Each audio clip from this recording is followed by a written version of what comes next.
back to After Hours. We got a special guest. Welcome to the building, Vincent, the editor, the boss.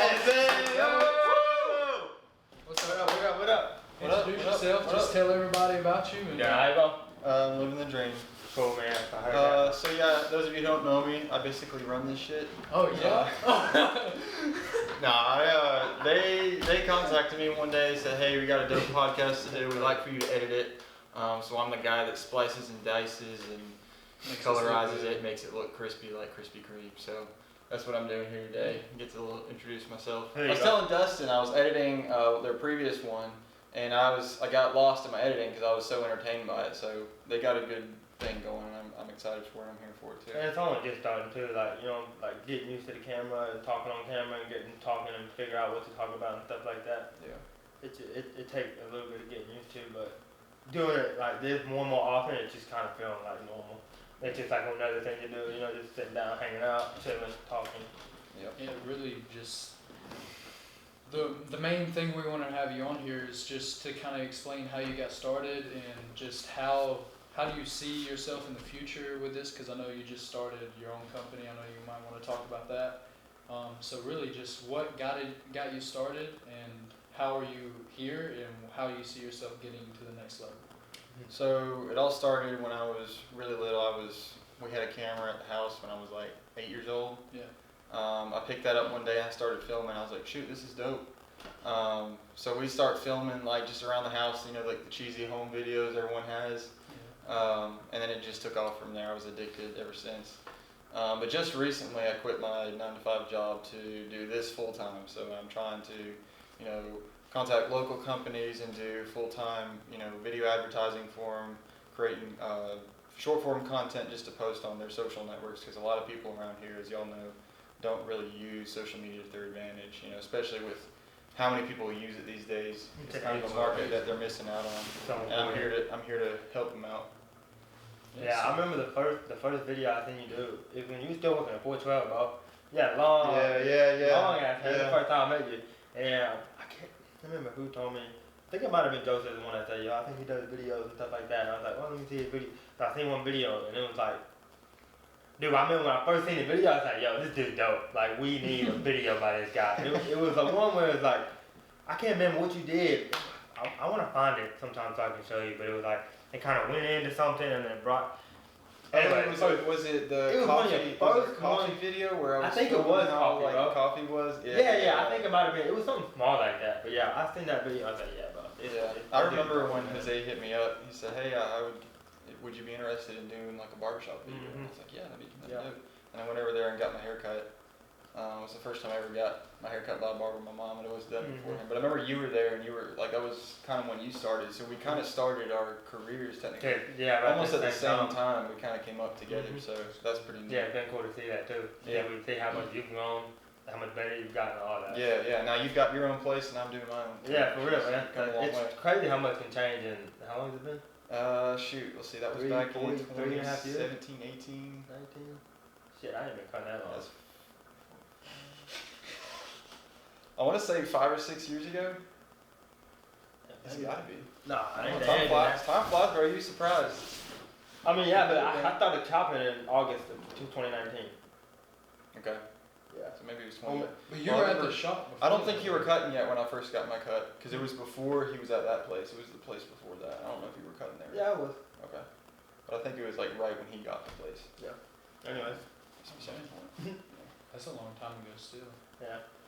So what are some challenges that you face with like the editing and all that? Like I know there's not really like a school you can go to. You just got to kind of learn it, watch a YouTube video. So how did you like get over that? Because I know there's probably a lot of people watching that have tried, wanted to do it themselves, and just can't understand. Bro, we tried. We're just like, we're not even gonna go any further. I was like, dude, I don't. Well, it definitely takes some sort of passion. There has to be some sort of relentless inspiration inside of you that makes you want to continue learning. Yeah. At least I know that's how it was for me in YouTube University, is all I have to say. Yeah. Dude, I fucking spent so much time watching YouTube videos, shit that anyone else might think is boring, but I was over here like, okay, so that's how you do that shit. That's how you do that shit. And just years and years of doing that and playing around with it, I finally got to the point where I feel like it's comparable to a lot of the stuff I was admiring back in the day. But yeah, mostly just YouTube, just research. I feel like you can learn anything from YouTube. Yeah, Really. Literally, dude. That's why school's so dumb now. yeah. I mean, The modern education system is just like flawed. the modern educational system is just like, whoa, really, dude. No, fuck all that. If I need to know anything, hey, what is this? What is 5 minus 10? Like, I just have to know how to ask. I don't have to fucking know it. Fuck school, Yeah, bro. yeah. Like, No, there is an aspect I understand of being like, you know, it's only cool for like fluent in getting one germs. type of thing.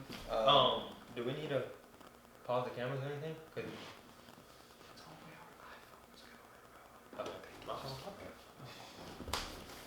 I don't think we have that one that close to your face. I was wondering because I was like, breathe. I was like, shit, dude, this camera like right on my face. I don't want to turn and look or nothing, man. Alright. You broke the 4th wall, bro.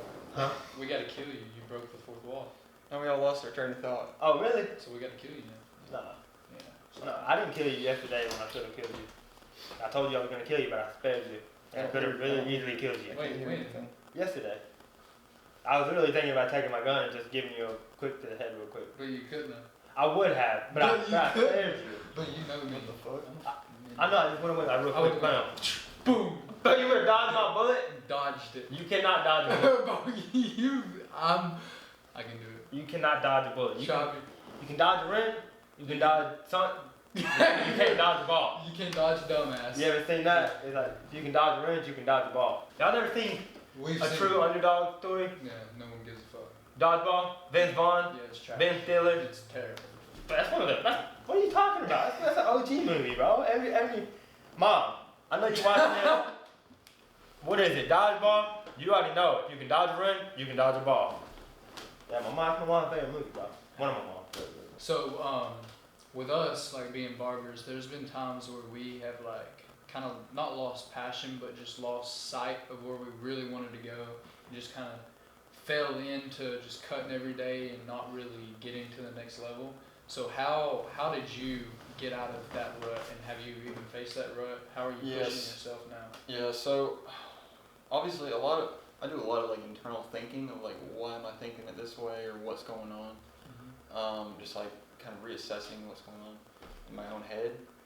So I understand, like I've been there where you just do something for so long it just becomes monotonous, and you have to find a way to almost take a step back just to like see the big picture again and then dive back in.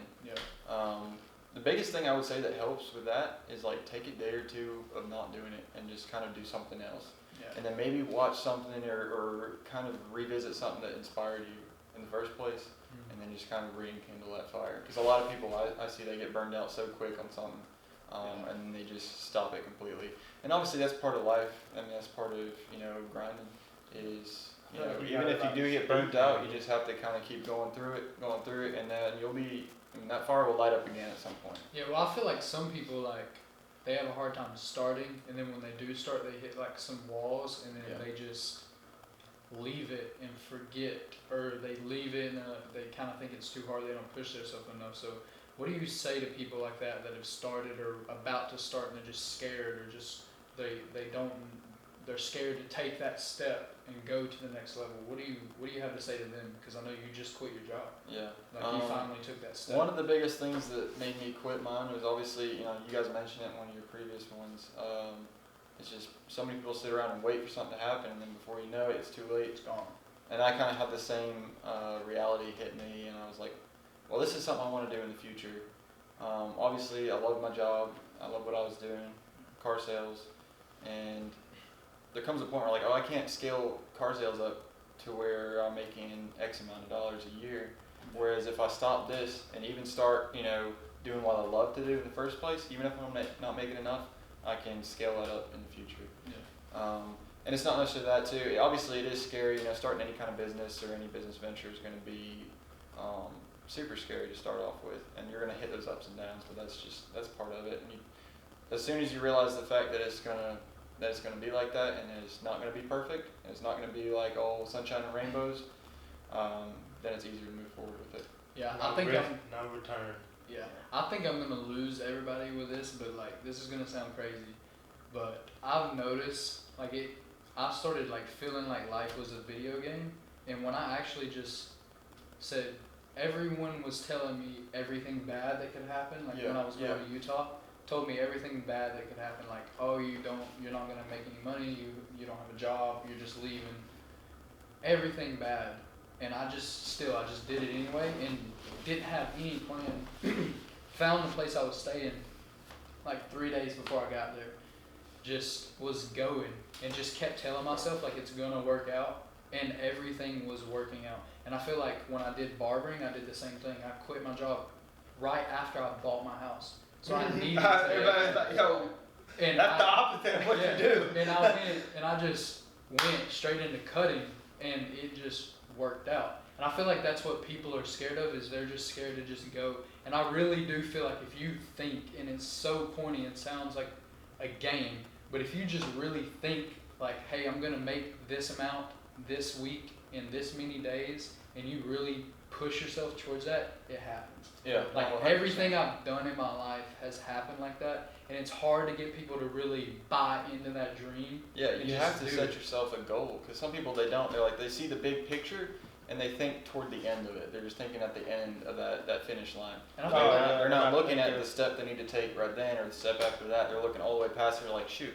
that's a fucking long way to go. Yeah. And they just turn around and walk the other direction.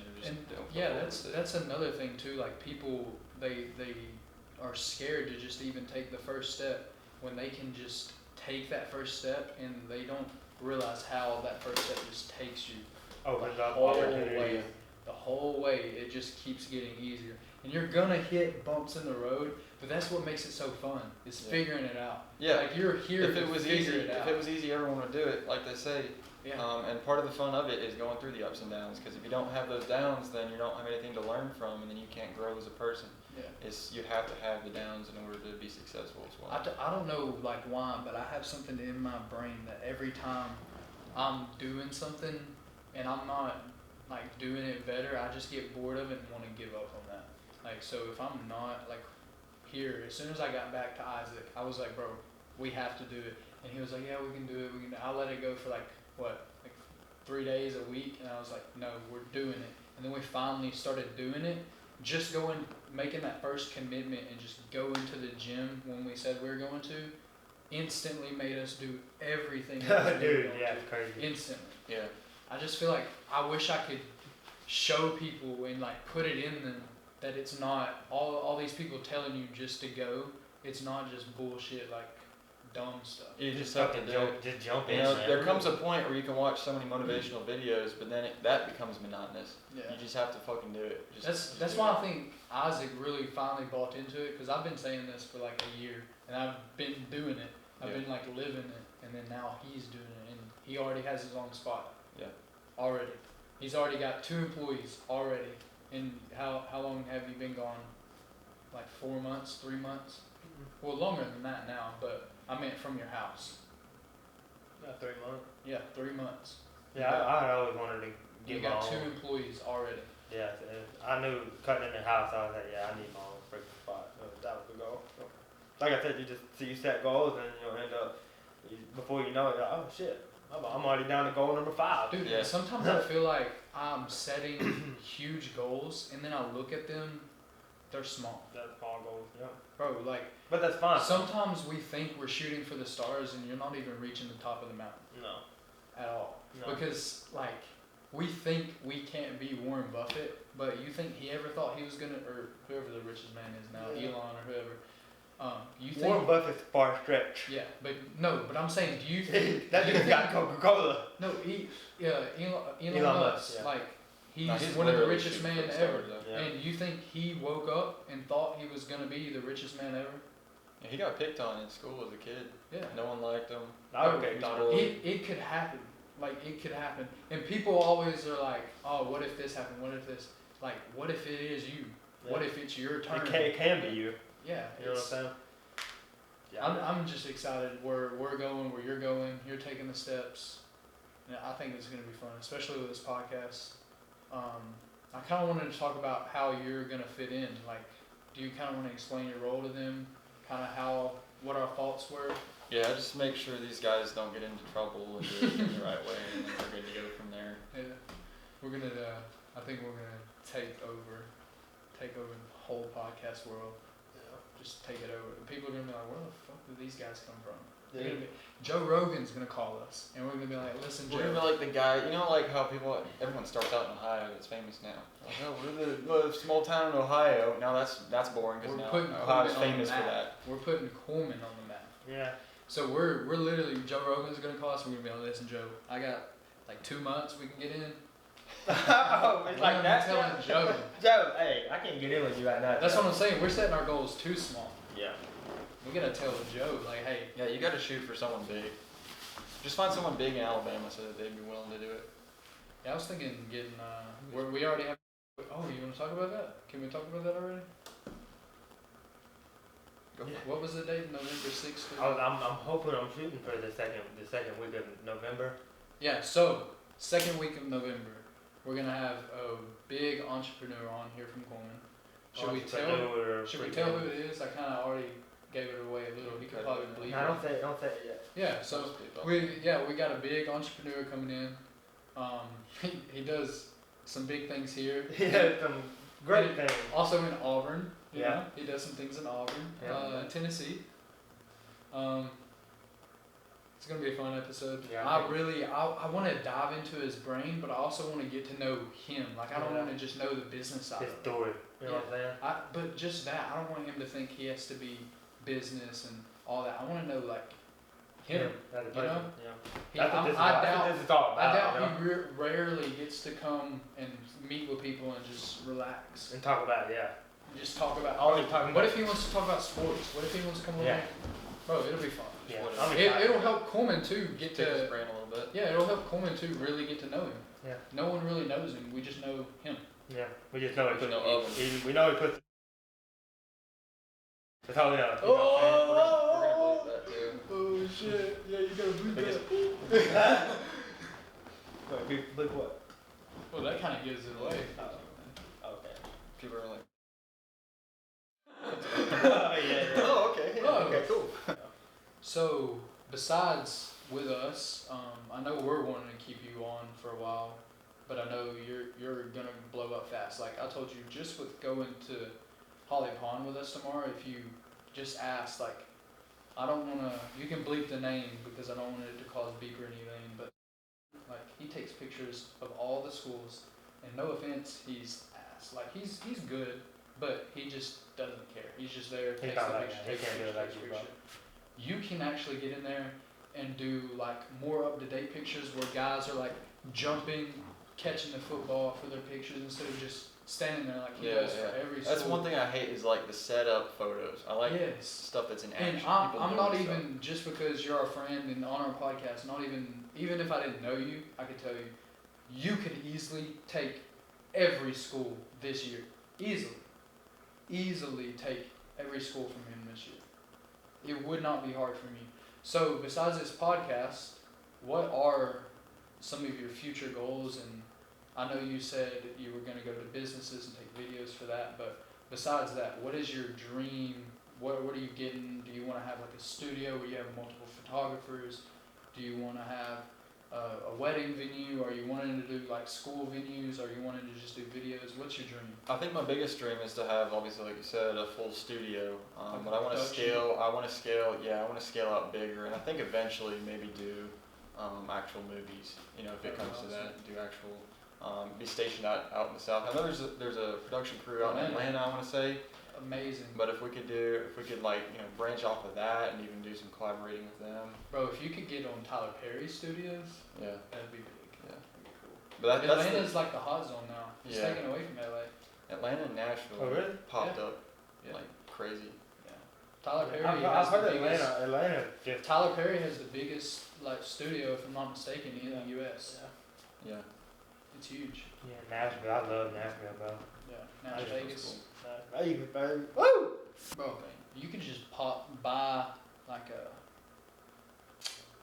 not a shed, but like a storage place and just open up your own studio in there. You ever seen the 70s show? You ever seen the 70s show? You remember, what's his name? Oh my god, it just clicked out of my head. Who's the stoner on there? Lenny or something? No, not Lenny. It's Cheech and Chong, but who's the guy on there? Yeah. Oh. I don't think I've seen it. Huh? Damn. Are you talking about the puffy hair kid? No, that's puffy hair kid. That's Hyde. Yeah, he's the stoner. I'm not thinking of Hyde. I'm thinking. Remember the dude, the one with the long hair? I think it's Cheech. I don't remember. It's Tommy Chong. My fault. It's Tommy Chong. What's his real name? Yeah, but what's his name in the 70s show? I don't remember. You don't remember? I didn't watch it. Well, anyway, he has a photo. It's called the photo hut, and it's literally just a hut. And he takes pictures, and he just always stoned, and he always forgets their pictures and stuff. So like, that'll be my last resort. If a photo hut. He's Yeah, just on stoned photo hut. He's under the bridge shooting heroin. He's like, hey, take a picture. He takes a picture. So people would think that's like crazy art though. The stoner that's over there under the bridge taking photos. Oh man, it's just so like, yeah. That's funny. I know the camera. Bro, what stoners always look for like a beautiful spot, just so they can go smoke at, and then we'll leave like right as we get up to like, nice. And then we're out. You know what I'm saying? I don't know how to do that. I mean, not me. I'm not a stoner. You know, we're not stoners. I'm just saying. About to be there. Huh? About to go there. I'm just saying. I know how they are. Okay. Yeah. So that's where I was going with So that. now you know. So yeah. Oh, don't be looking at me like that. Bro, I will fuck you up. You wanna do this on the podcast, bro? You see how scared Yeah. he is? Yeah. Sit down. I'd eat your soul, bro. Sit down. I would drink your blood. You know how you telling me about that girl that strangled her Not hearing boyfriend? none of it, bro. Bro, okay, so Isaac was telling me this Not story. hearing none of it. Isaac was telling me this story. There was this girl that was, I think on drug. He didn't say what specific drugs. You're so damn ugly. But she was on drugs, and her boyfriend, her husband were having intercourse, and he wanted to be choked, so she was choking him with a belt, and then liked it, so just kept choking him and killed him, and then cut his head off and dismembered him. And was telling them they're not gonna find the body, and the mom went downstairs and found his head in the bucket. And she was like showering in the blood. She drained it. Look, Taylor Business. Y'all look at it. You should know Taylor Business. It's crazy. Yeah, Bro. pop up the fucking thing or something. Dude, she look. I'm dark, dog. I'm talking. She's the way she's just in her moisturizer. It's just it gives me chills, dog. You know, doing intercourse, whatever. She like he said, but she drained all his blood when she cut his head off, like into a bucket. I guess the way she cut it, it just blew out in the bucket or whatever. So I guess she took that bucket, went and showered with it in their shower. Keep in mind they're in their mom's house downstairs. You know what I'm saying? So she went downstairs, showered in his blood though, and then dismembered him, arm, leg, everything. That's what I'm saying. I don't know how they didn't hear this. Yeah, exactly. Gets rid of everything else. But you forgot the most important thing. The freaking head. That's like She wanted to like stare at it and stuff. you left the freaking head. How do you forget the head? Like, I'm gonna forget. I'm gonna forget like a toe. Like I'm gonna drop a toe or something. You know? Oh shit. No, she still wanted to get him. Yeah, she's like, kept it. She's like, babe, no head. Yeah. That's fucked up though. Yeah. Imagine Megan just standing over and you wake up and she's just with a knife. No, he's not gonna sleep good tonight now. He already doesn't sleep good because he's scared of me. No, but I He sleep was great. all- I sleep great knowing I'm gonna wake up and I can beat his ass anytime I want. No, you sleep great knowing you can wake up and see me, don't I? Like, now it just got weird. But anyways, On the Logan Paul podcast, we're gonna have like a fight every once in a while. That'd be Oh, a challenge. once in a while, It won't be a fight. I'll just choke his ass out. yeah, I'll just put him in a headlock real quick. Nothing to do. I'll let you put me in a headlock right now and I'll still kill you. If I put you in a headlock though, I'll probably break your neck. You can try. I'll let you. I want to break your neck. I'll let you. I mean, I fuck with My you. neck won't break. You know what I'm saying? You know like that ridiculous six where he's fucking swinging by his neck? I got that neck, bro. I got that neck. That's so funny. He's like running and shit on it. Dude, that shit looks fun though. Yeah, it It's is. like swinging around. Oh, swinging from the. Yeah. I mean, I don't know What that. was you saying, bro? So he said swinging from the neck. I was like, I don't think that'd be fun, but Swinging It- like that? I guess if made your it neck look- can't break, it would be fun. Yeah, it made it look like me. I've done it. Yeah, no. You ever seen Ted? Where he was like, I don't know, dude. I was Wait, drunk. Ted, what? Ted, it's just the first movie. Oh, Ted, the bed. Yeah. Okay. When he pulls into the Enterprise when he worked, and he was like, damn. Mark Wahlberg was like, damn, dude, you look like shit. And he was like, yeah, I know, man. I had a rough night last night. He was like, all I know I remember is I texted some guy at 2:20 asking him to beat me up, and then 3 hours later I texted him thanks. And then Mark Wahlberg was like, yeah, so you think that sounds kind of gay, doesn't it? Yeah. He was like, I don't know. That is some shit you would do. I haven't even seen that yet. Huh? Haven't you seen Ted? it yet. No. Bro, Ted is legendary. What's it on? You gotta get drunk and just watch both of them. You gotta get. Yeah. I thought you said you didn't do Stone. I don't. That's why I said. So how would you know that I have to if you didn't know? Dustin told me. Oh, I then he would have told me. Yeah, that's just saying. But yeah, that would be so funny. Anyways, thank y'all for watching After Hours. Our new guest is going to be controlling all of this. You'll see more. We're gonna have a whole new setup, camera angle, everything. Y'all get ready. It's gonna be big. So we're gonna be more efficient with this. We're gonna come up with a schedule. I think your camera just stopped, so they're not seeing him anymore. But it doesn't matter. We're coming up with a schedule. We're gonna keep grinding. And thanks for tuning in. Yeah. Peace.